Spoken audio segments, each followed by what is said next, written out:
Good morning, everybody. Welcome to Breakfast with Relog. My name is Michael John Newham. I head up strategy, sustainability, and development. And today we'd like to discuss soft automation. What is soft automation? How does it work for you? What is the advantage? Where is it in its development? It is something that we're very excited about, the opportunities to reinvigorate a facility and operation that soft automation allows us to do is just phenomenal. And the rate at which it is evolving at the moment is quite scary. But with no more fanfare, let's jump in. And I'd really like to introduce Rena from Knapp as our first speaker. Thank you very much. I'm based in Graz, in Austria, where the headquarters of Knapp are, and together with Corey, my colleague who's in charge of the South African market, and of course a team around us, we are there to provide a Knapp automation solution to South Africa and beyond. And I'm not sure if everybody who's online is familiar with Knapp, so I just start by briefly introducing us. So who we are, headquartered in Austria, that's where the arrow is pointing. It's kind of difficult to place in the map because it's so small. And yeah, we have been providing warehouse automation and intralogistic solutions since the 50s already. To this day, we are family owned. So the founder was Günther Knapp, and his family still owns a majority share of the company. So it's been a really long and stable time in the business already. And nowadays, we call ourselves a value chain tech partner, which means that we don't only provide the hardware and software that sort of keeps your warehouse up and running, but that we really want to create value in all the steps along the supply chain and provide solutions for all those parts, even in front and behind the warehouse, so to say.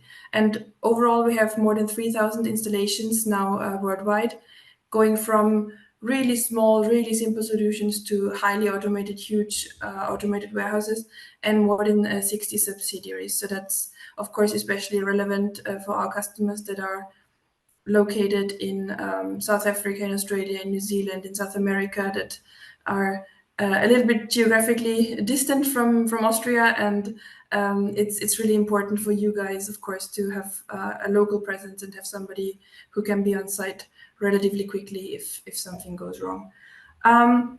So yes, I've mentioned we do intelligent automated warehouse solutions that we develop ourselves, including the software suite and the software package that is part of that and that keeps the operation up and running, of course. And yeah, we have more than 6,500 employees worldwide right now. I think closer to the 7,000 nowadays. And on the right-hand side, you see our main market segments, our main sectors where we operate or where we provide solutions to. Historically, the oldest and the biggest two is the healthcare sector. So we do a lot of warehouse automation for healthcare. But over the years, it has grown, and we have a lot of customers from the areas of retail, of fashion. We do food warehouse automation as well. So it has really grown to be a quite wide range of solutions that suit all those markets and all those industries. Okay, I have briefly mentioned who we are worldwide and who we are in Austria, but just to point out who we are locally for you. So Corey is our managing director in South Africa, and he's based in Gauteng. And we have about 10 people in South Africa who are in charge, of course, of new market development, but also of servicing and providing maintenance and support on site to all our customers in the South African market as well. Okay, that's just very briefly about who we are, but I think I will get into the more detailed topic of soft automation or automation in general, if I can. Oopsie, sorry. Bit fast. Yeah, first too slow and then too fast. Let me try to get back to where I'm supposed to be. Super. Okay.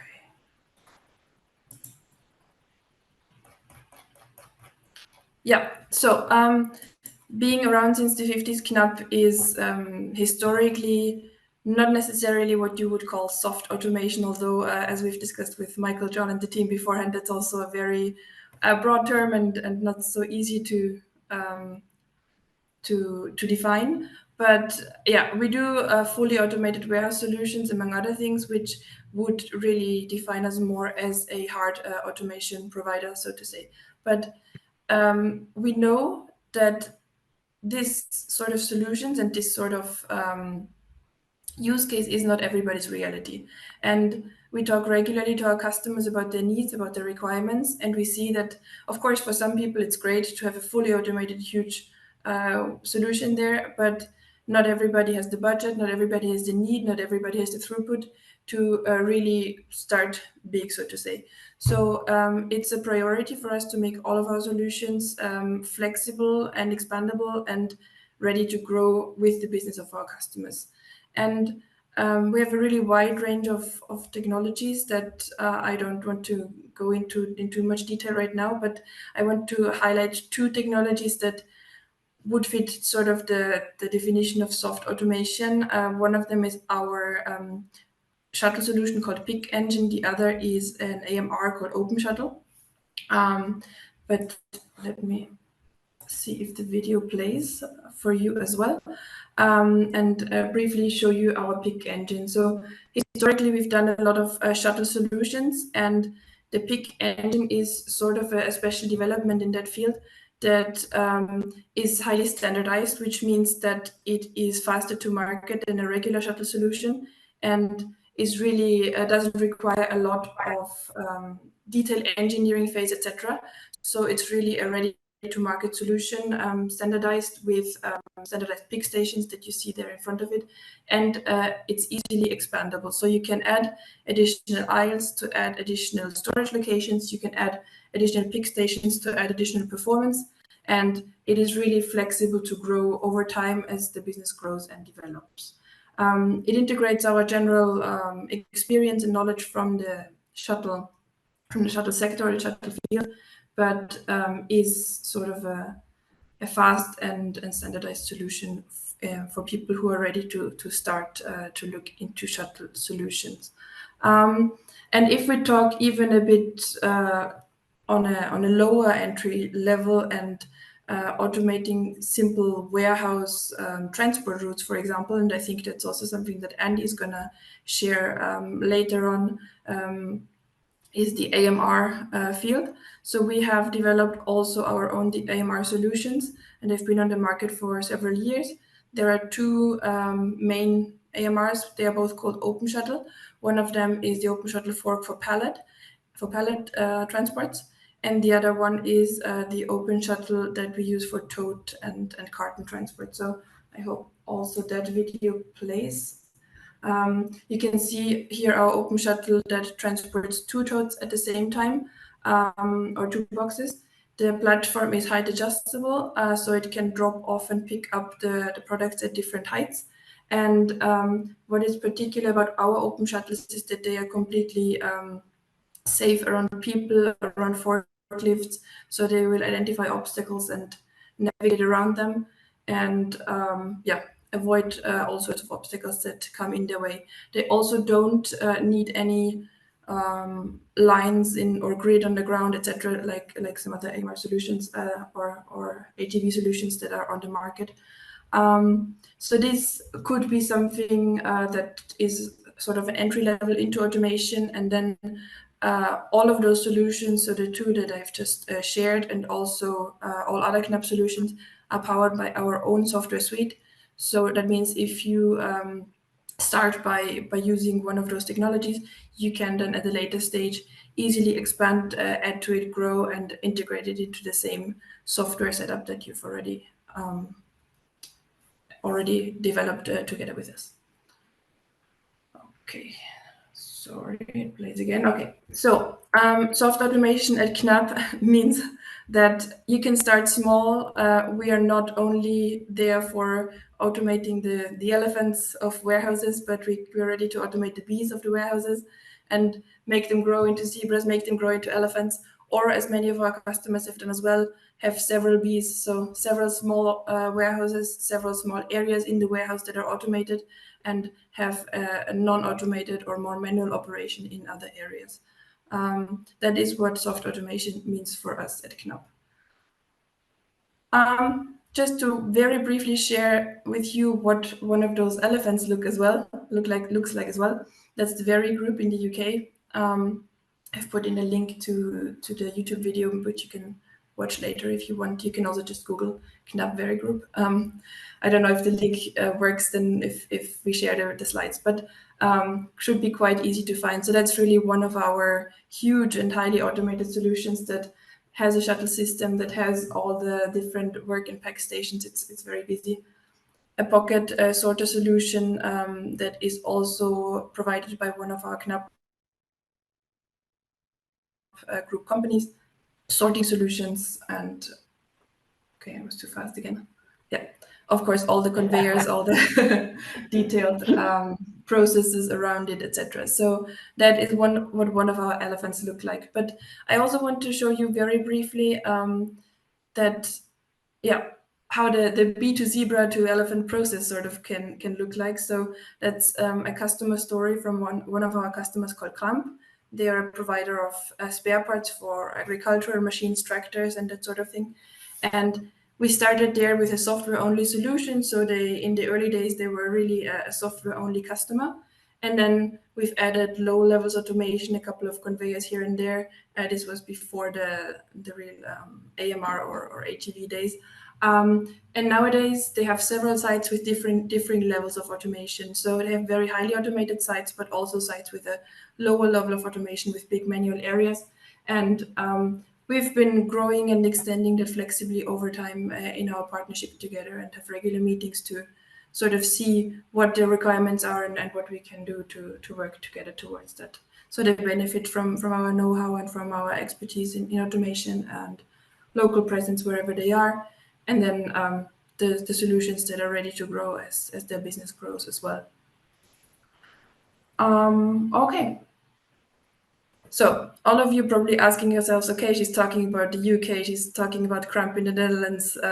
How does that make sense, or how does that apply to us in South Africa? Because as I've told Michael John beforehand, you have some unique factors down there in South Africa. He liked my phrasing that I didn't call it problems or challenges. But yeah, the question is automation, is warehouse automation really viable in South Africa?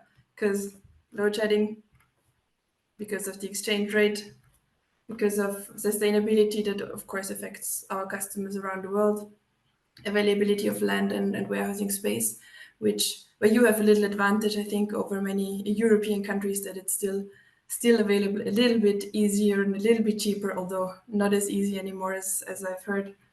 Availability of human resources, of course, that is a huge struggle for many of our customers here in the north, and not necessarily for all of you. Oopsie, sorry, wrong direction. Then many of you, but also many of our customers around here have troubles with shrinkage or product security. And all those are factors that influence if warehouse automation really makes sense, because the exchange rate makes it expensive, especially if the solution comes from abroad. Load shedding could mean that you don't have a constantly up and running system, for instance. And of course, if land is cheap and if labor is relatively cheap, then you can just have a manual operation that is relatively effective compared to an automated solution. But to answer that question, at least from our perspective, and I'm happy to discuss with Andy and with all of you afterwards, how do we think we can make warehouse automation relevant or viable in South Africa? I think talking about product security, you can emphasize that by having certain quality standards or quality mechanisms built into your solution that involves scanning, that involves some sort of processes that ensure you can track where the products are. What we think, and I think Andy is later going to agree, and also the Relog team, it's important to choose a long-term partner, to choose a strong partner that is ready to go together with you into wherever your business is going, and doesn't just provide a band-aid for the current problem, so to say.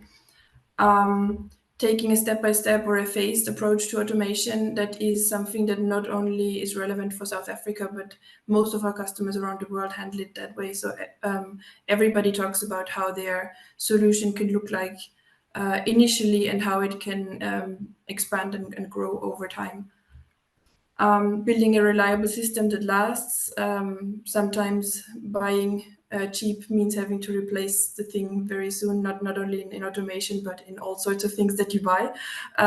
So really make sure that you choose a solution that will last and that you can use over time to also get on a return on invest.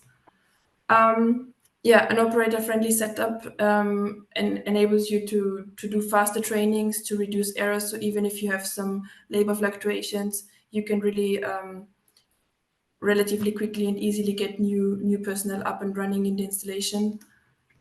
Think about which processes, which products, which warehouse areas you want to automate. You don't have to automate everything in the first step. Choose parts and then think step by step. And I think if you visit any Knapp site, basically our customers have done exactly that. And yeah, warehousing space is available in South Africa, but it still has a cost. So optimization is key. So think about how to more effectively use your warehousing space. And with those factors in mind, I think you can make warehouse automation worthwhile even in South Africa with the factors that I've mentioned before. And yeah, I'm happy to discuss either right now or afterwards when Andy has presented his part and we discuss all together. So thanks for now. And I think I've stuck to the time too. Raina, thank you very much. You're spot on with a few seconds to go. Really appreciate that.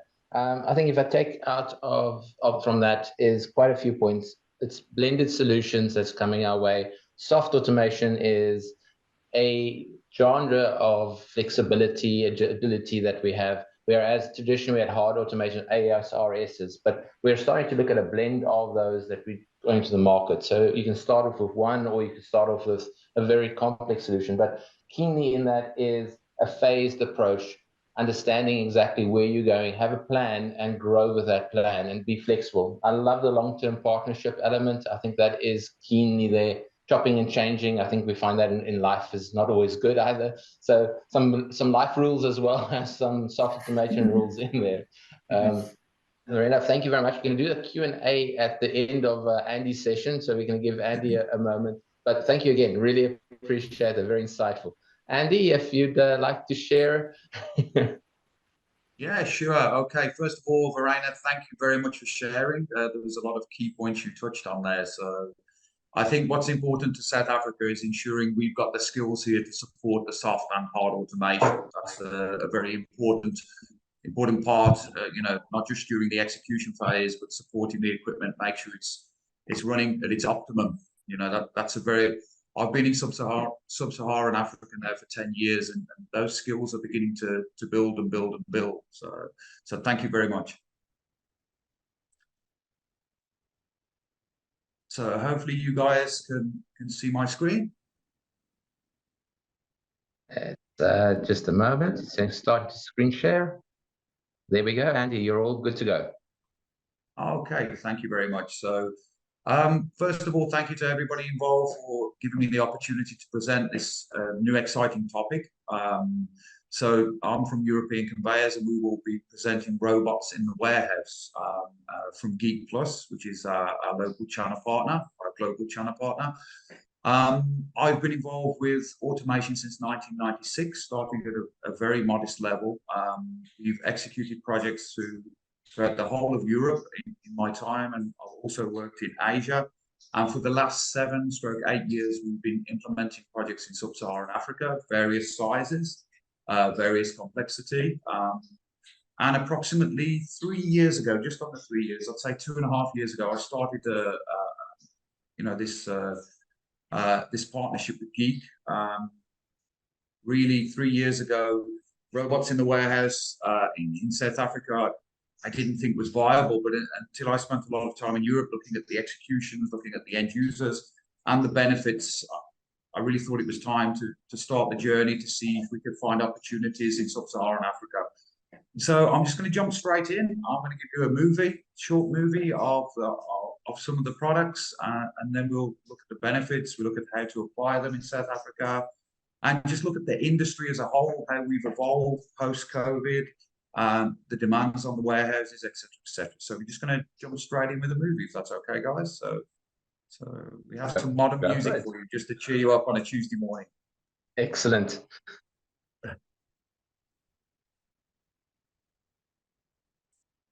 Just bear with me a second. Sorry.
Okay, thank you, guys. That just gave you a little bit of a taster as to the suite of robots that are available from Geek Plus. And first of all, I'm going to talk a little bit about how our warehouses have evolved, and then we'll talk a little bit more in detail about the AMR technology, autonomous mobile robot technology, that is seen as a sort of crossover between soft and hard automation. And we'll talk about the benefits. And then we'll follow up with by understanding where that fits in within South Africa and within the industry. So I'd like to talk about how warehouses have evolved. You all hear this 4.0. So e-commerce has driven this high velocity dynamic industry. So available warehouse space is no longer the key requirement. So gone are the days where we have big warehouses where standard adjustable pallet racking in place, guys in brown jackets traversing up and down, taking 10, 15 minutes to identify the certain SKU type and then bringing in the forklift truck, etc. The warehouses have evolved, in fact, to become order factories, and they have a high level of integrated IT, including WMS, warehouse management systems, WCS, warehouse control systems, and MRP. And operators are assisted with various types of materials handling and automation to improve efficiencies, etc., etc. So the warehouses have really evolved, and I think COVID pushed digitalization as well. One of the plus points to come from COVID.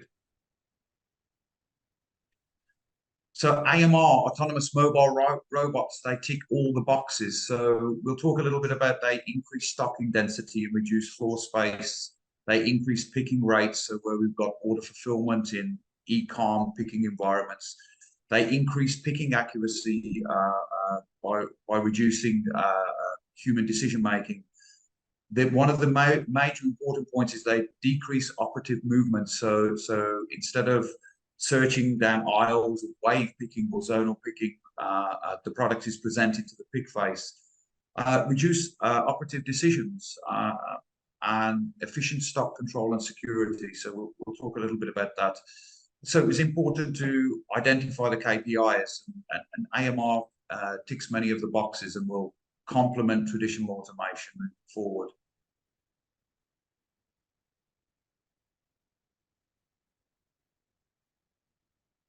So what is AMR? Autonomous Mobile Robot. So it is a robot system that has AI algorithm. So I often get asked, what is AI algorithm? So the robot itself, it's monitoring patterns within your stock control.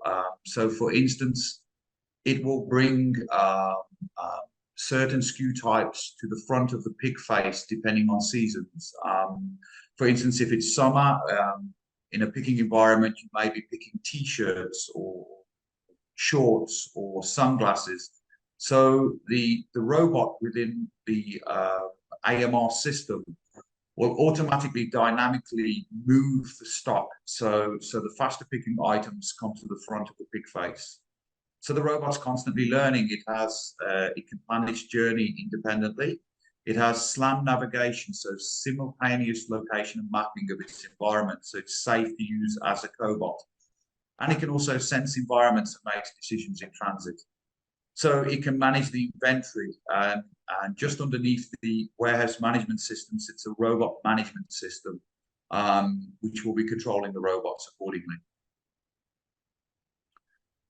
So this is quite a statement that I came across sort of 3 years ago, global robot deployment. I've spent the last 2.5 years on my journey visiting various live sites in Europe, many in the UK, also in Shanghai in China. So we have, as you saw in the first taster movie, we have picking robots, we have sorting robots, we have moving robots.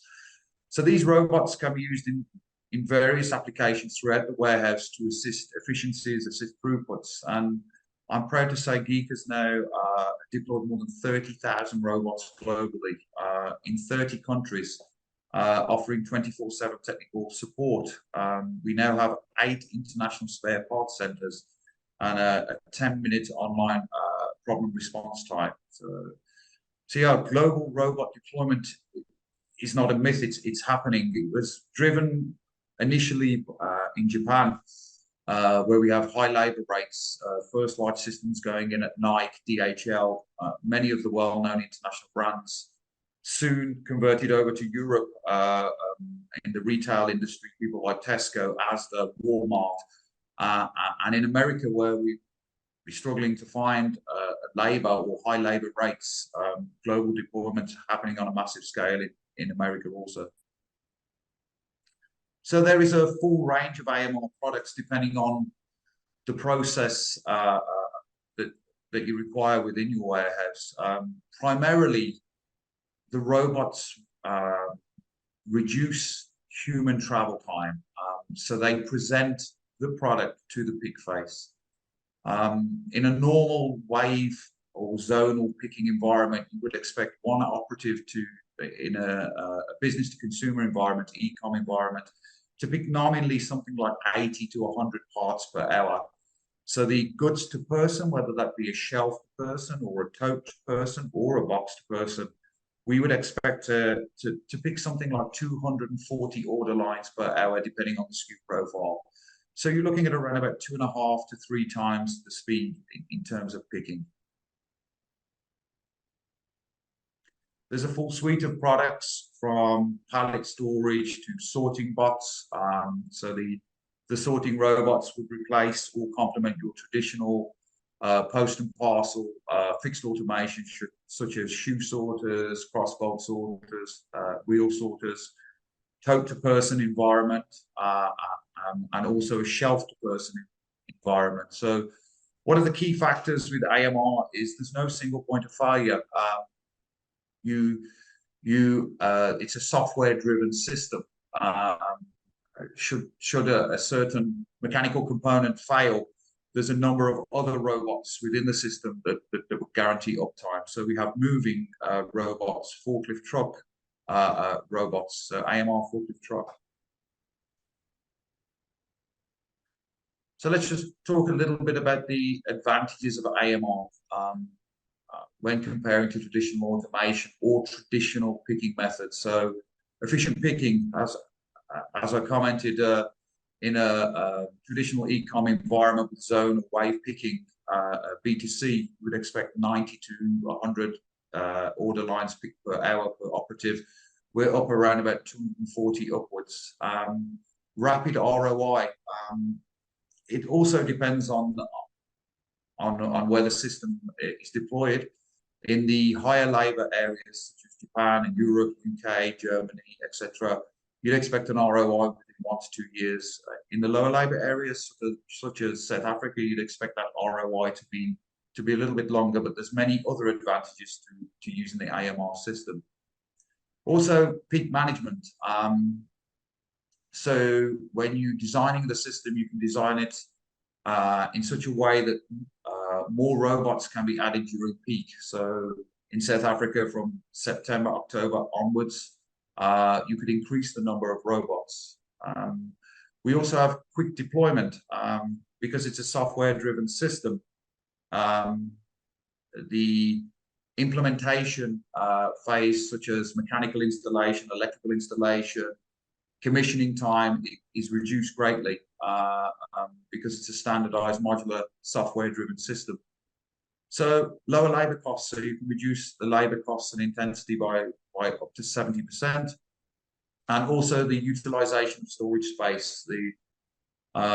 We can have higher densities because the robots can travel underneath racks, underneath shelving, etc., etc.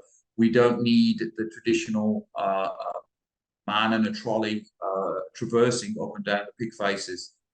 And also now Giga offering a leasing option, so where we could have some of the robots or all of the robots as operational expenditure instead of CapEx. Yeah, that's advantageous to many companies. Accurate picking, so 99.9% picking accuracy. You ask why not 100%? Because humans are still picking, so we use traditional methods such as pick to light, put to light, which complement the AMR technology. And one of the important things which is very attractive for South Africans is energy saving. The robots charge on a standard 230-volt supply, and they work on a 10-to-1 charge ratio. So for every 10 minutes charging, we have 100 minutes of operational uptime. And also flexible relocation, so the robots can be easily deployed. As your business grows, the location of the warehouse may change, or it's a scalable system. So I just wanted to add this slide, so commonly asked questions. So is AMR a proven technology? So Geek Plus have over 300,000 robots deployed globally now. AMR technology was first developed by Amazon, and the very smart people at Amazon purchased the rights to AMR technology more than 2 decades ago. So as the IP's slowly fallen away and the protection, more and more systems have come to the forefront. So life expectancy, high quality automotive grade batteries with a 7-year lifespan. And is the product suitable for Africa? So many people are looking at it as a very complex system. Actually, in fact, AMR simplifies things. There's no single point of failure. There's very little mechanical maintenance required. And this makes it actually very suitable for Africa. It's a software-driven system.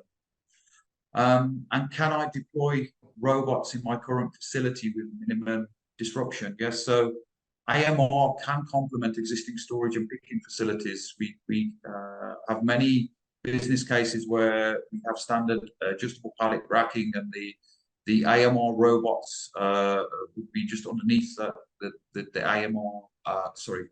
pallet racking, and then in the evenings the pallets would come down from the pallet racks, and then we would bring out the stock and replenish, and then during the day we would pick. So there's many applications where we can use AMRs in existing facilities. And the big question, do I require a special floor for these robots to traverse, to move around, to bring the goods to the pick face? So for the traditional rack-to-shelf P800 series or P500 series robot, we just need a clean, flat surface with a maximum expansion gap of 15 millimeters if sealed or 5 millimeters if not sealed. So how are we going to support and maintain the product? So we're training local software and mechanical engineers at many of the Geeks 30 global service centers. So we will have that expertise locally in sub-Saharan Africa to support the system. So benefits of AMR again, so the robots are not a gimmick or they're not a toy. I particularly like this picture because it shows the scale of the bot itself. So this is a P800 series. As you can see, it's quite a sizable robot. And thank you very much. So that's European Conveyors and Geek Plus Robots for Logistics. I'd just like to play one more movie. So this is a case study in Spain, and it's a hybrid solution where we have sorting robots and goods-to-person robots. So thank you very much. Thank you, Andy. Every single second, a brain makes thousands of connections, processing and transferring impulses in an agile and precise manner. Inspired by its functioning, at PAC, we have upgraded our distribution centres, connecting pioneering robotics to our team's experience. An authentic logistics brain that helps improve the quality of our service, increasing both productivity and efficiency.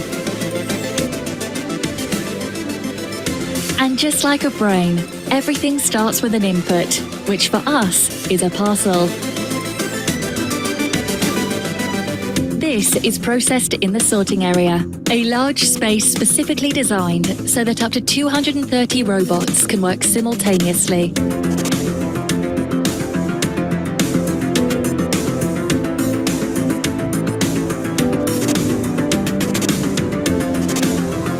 After that, the parcel is classified depending on its destination, and later it is collected and transferred to the dispatch area.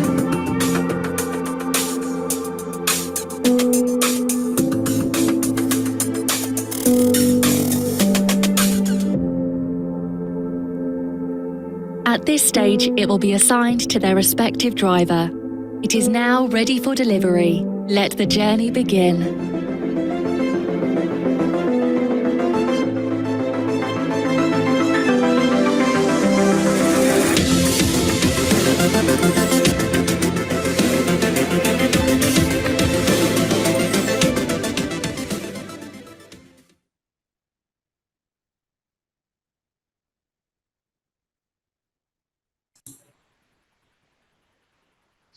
Thank you, Andy. Wow, insightful. I think, again, I'm picking up a trend that talks about the augmentation of the labor force. In other words, it's not replacing labor, it's about enabling them and making this an integrated solution.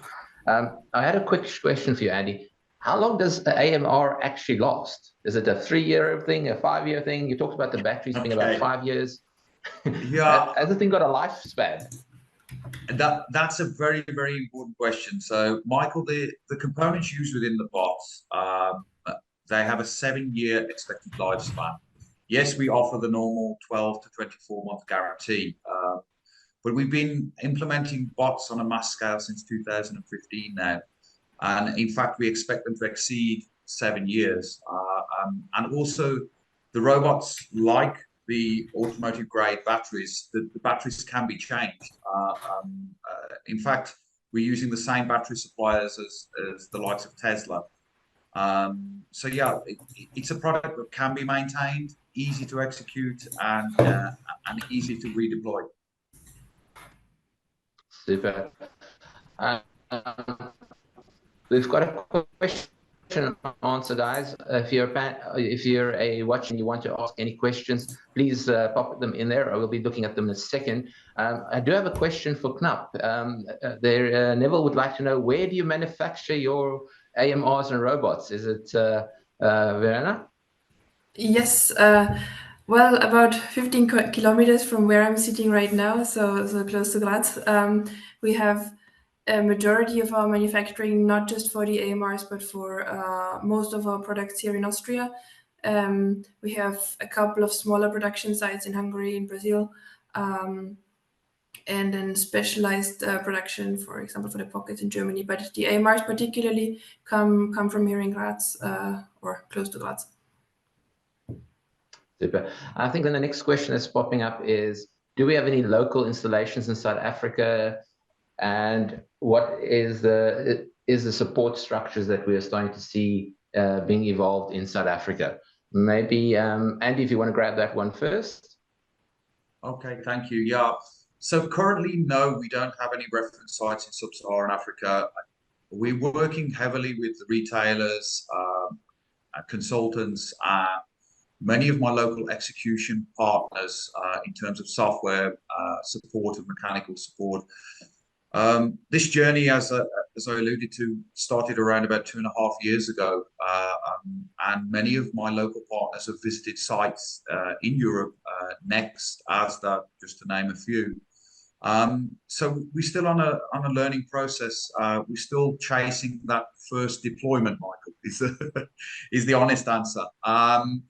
But what I can say is, when we started the journey 2 years ago, I would be approaching companies with this idea, this concept of AMR. In recent months, people are approaching me and saying, okay, we have this facility, we're considering this brownfield, greenfield site, we have a brownfield site. We feel AMR is suitable, and how can you apply that technology? So I really feel it's a matter of when, not if, Michael. And the when would probably be deployment within the next 12 to 24 months. So really I'm being hit with those non-disclosure agreements, being giving data sets and things like that, and saying, okay, we have these data sets. How can we take this raw data and come up with a solution? You know, and for me personally, I feel very positive about it, because I understand the traditional automation, and I think it will be a hybrid system of traditional automation complemented by the AMR. You know, I think one without the other wouldn't work perfectly. So yes, not now, but soon and coming. Verena, you want to add anything to that that quite extensive answer? Sure. Yeah. Maybe I also would like to add to the lifetime of AMRs and other automation that was discussed beforehand. We, of course, in our AMR see similar topics regarding the battery that needs to be changed after a while, and then a longer lifetime of the vehicle itself. But I'd like to point out that no matter if you have conveyors, if you have sorters, if you have shuttles, if you have AMRs, no matter which provider, I think it's very important to be conscious of the maintenance and of taking good care of them, because like with your car and like with anything else that you have, it's going to last long if you take good care of it. And we see, of course, that employees, no matter if it's in Europe, in North America, or in South Africa, they are not always so conscious about that, about their new colleagues in the warehouse that are around there. But it's very important, I think, to educate the people that interact with the automation solution to watch out for them and take good care of it. So just to add that to the previous discussion, and I think Andy has been nodding, so he probably agrees on that. Yeah. In regards, oh sorry. Okay, yeah, go for it. In regards to sites in South Africa from us, we don't have any AMRs deployed in South Africa yet. What we do have is, I think, in the 15 to 20s range of automated solutions by Knapp, different setups, healthcare sites with A-frames, conveyor solutions, shuttle solutions, etc. So 15 to 20 sites locally with Knapp automation solutions, but no AMRs yet. And as I've mentioned before, Corey has a team of about 10 people that take care of the maintenance of those sites. So on the one hand, they do the preventative maintenance, go on site once, twice a year, depending on what solution you have.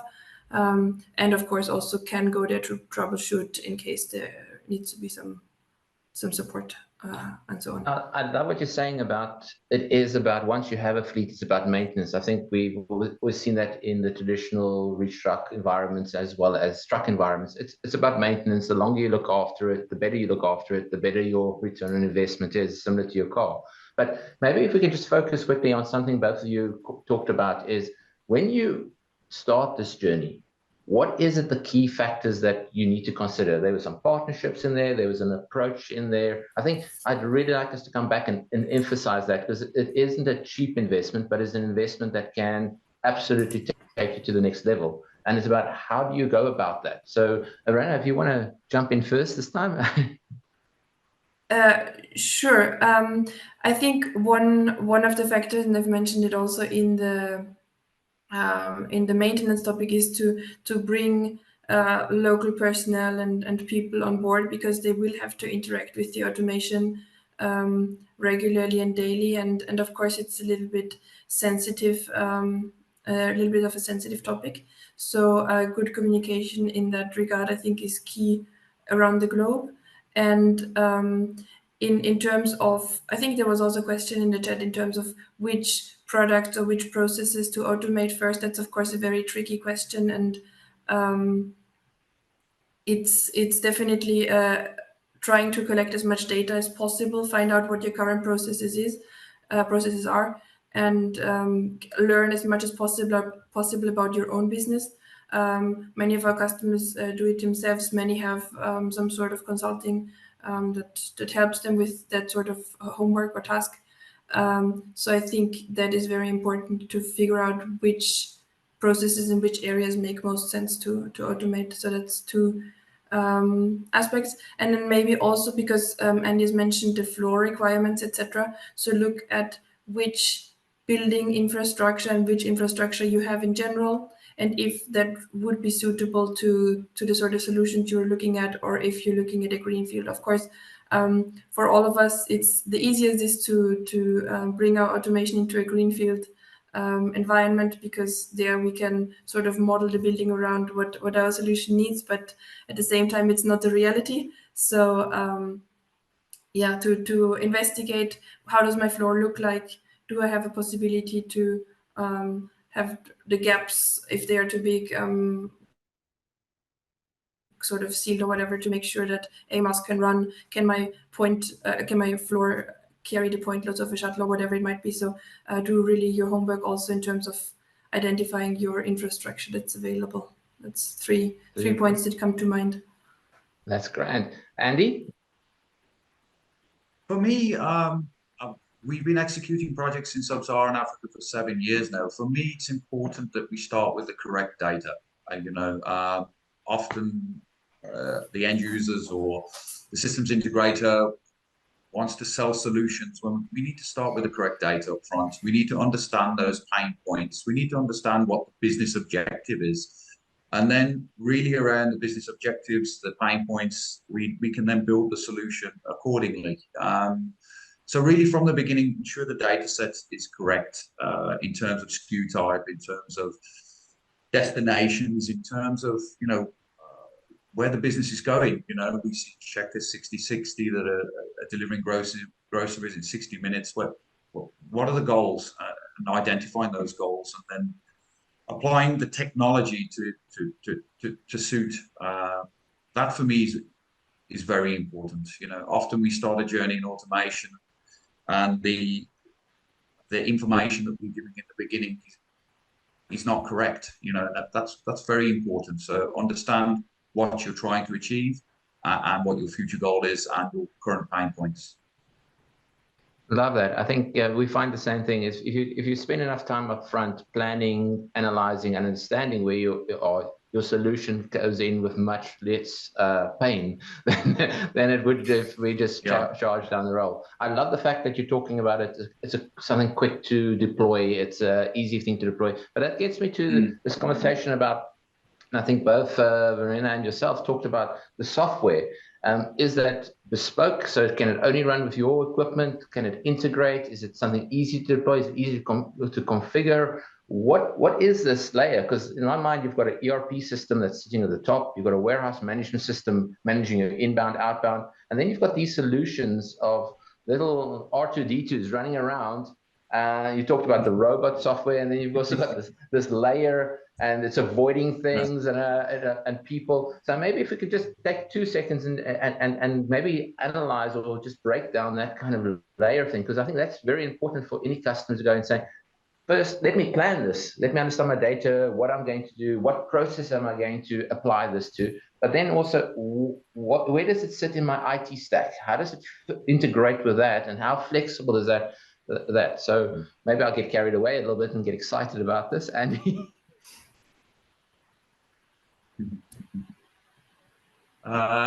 So Michael, yeah, I'm very excited. I've been involved in conveyors since 1996, so this is exciting technology, Michael. So don't feel bad. So, yeah, I mean, there's help for us. Yeah, there is help. Of course. You know, we've all got varying layers of complexity. Just going back a step, I think the key point is to keep it simple, to not overcomplicate things. And people believe that the robots are more complicated than traditional automation. And in fact, they're not. It is a software-driven system, but many of the large retailers, large e-commerce players, and even just general 3PLs, that they've already got host computers in place, or host software systems. That could be Manhattan, it could be Oracle, it could be a number of WMSs. So from Geek Plus, the robot management system and the inventory management system sort of sits in between the robots themselves and the let's say the distribution floor, and just below the WMS system. So kind of the WCS, the warehouse control system, is removed and replaced by a robot management system and by an inventory management system. Yes, it is a bespoke piece of software, but the information is flowing both ways in terms of stock control, inventory management system. And I think we, Geek Plus as a business, have dovetailed and executed with all of the major WMSs globally. And this is a standard API interface, which is a little bit technical, but basically it dovetails with all of the software currently available on the market.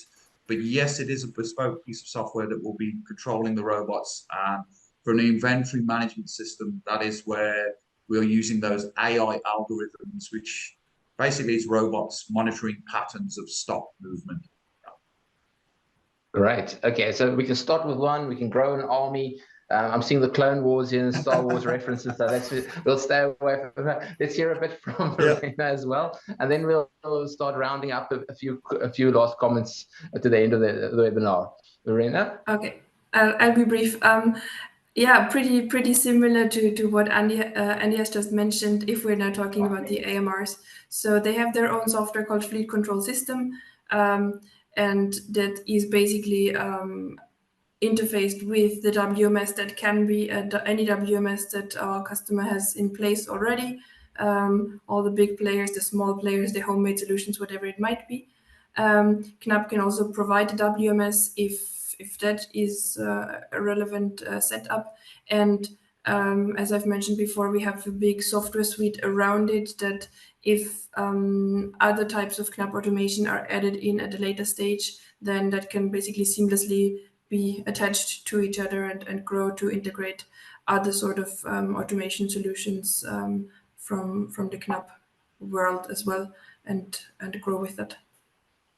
And maybe to add also that, if you add additional robots, I think it's maybe similar for Geek Plus as well. It's a little tweak in the software that can be done very, very quickly and easily to integrate additional robots, or to draw a new transport way, so to say, or new drop-off points, pick-up points, etc. So that all that is part of the software, and I'm happy to discuss with interested people separately in a bit more detail. Super. We've got a question here about, have we integrated to Manhattan WMOS before? I think, Andy, you said yes, you had. And I don't know from a Knapp perspective if they have. So both parties, and I think that's the nice thing about this is you're not making it so bespoke that it's one system you can integrate into multiple systems. And I think if we just tie this up to South African context, there is a key element about how we deploy, plan it. It's all these things you've done in warehouse management, in facility, plan it up front, analyze it, pick the right one, and you can build the systematically up. There are questions here about how much initial cost for deployment would be, and that I think it's to the scale of what it can be a huge number or a small number. It's about where you pick to actually implement this. Is it a small thing or is it a big thing? There's another quick question here saying, what are you guys seeing as being installed the most? So in a soft automation sense, what is the biggest go-to in the fleet of solutions you have at the moment? Okay, I'll just briefly go first, maybe. If we really talk the classic soft automation, then it's definitely the open shuttles for the totes and for the cartons, so the small ones. Although pallets are up and coming, definitely. They've also been on the market a little bit shorter, so it's not really comparable. In terms of harder automation, we definitely see if we talk worldwide, a lot of shuttle systems, a lot of conveyor solutions, a lot of sorting solutions, be it pocket or other sorters. So in the and picking robots. So in the Knapp family, the AMRs are definitely not the biggest product group, so to say. But in terms of soft automation, it is definitely our AMRs. Great stuff, Andy. Michael, I think as people start to dip their toes into this sort of robot world, this R2D2 world, I think as we saw in Europe and the rest of the world, the traditional shelf person AMR technology is a good place to start. You know, the robot is bringing a shelf with different SKU types to a pick face. So in terms of AMR, that would be a good place to start. It has its drawbacks in terms of picking height, but certainly if I was going to dip my toe into the water with AMR, and my throughputs weren't so high, bringing a shelf of SKU types to a pick face is a good place to start. Quick deployment, and we've got throughout Europe many small installations with say 10 or 12 robots. So it might be high value items that require security. You know, that's a subject we haven't really touched on in South Africa yet. So these items might be high value. The throughputs may be small in terms of picking volume. So you can have these racks densely stored next to one another, and the robots bringing them to a very secure pick face. So only the picker themselves has access to the stock. So yeah, goods to person via racks. Super. I see time has caught up with us. So first I want to say thank you to both parties for joining us today and sharing your knowledge, and really appreciate it. I think if I take anything away from the conversation is that using AMR as a soft automation in South Africa, be it for sortation, be it for pick to man, be it for a simple start or a big implementation, is quite possible and viable. The support is there, the software is there, the integration is there. But keenly plan this very carefully, select your partner, and it's a long-term solution that you're in. It's not like a Roomba you buy and after 3 years you have to replace it. It is a 7 to 10 year kind of commitment. I think the other key thing that's taken from this is it's an augmenting of labor force. So it's not replacing people, it's enabling them, it's taking long distances or complex tasks or high tasks and adding the value and increasing their efficiency throughout that. So guys, thank you very much. I really appreciate it. For everybody that's joined us today, thank you very much. And a big appreciation to you and your time you've taken to join us. So Verena, Andy, thank you very much. And I hope to have this conversation soon. Thank you, guys. We will be sharing this webinar as a YouTube clip on our website. And if there's any questions, please do not hesitate to contact us. We're happy to put you in contact with individuals and have more conversations. I think through conversation is how we learn. Thank you, guys. Take care, and wishing you all a wonderful week. Take care. Bye-bye. Thank you.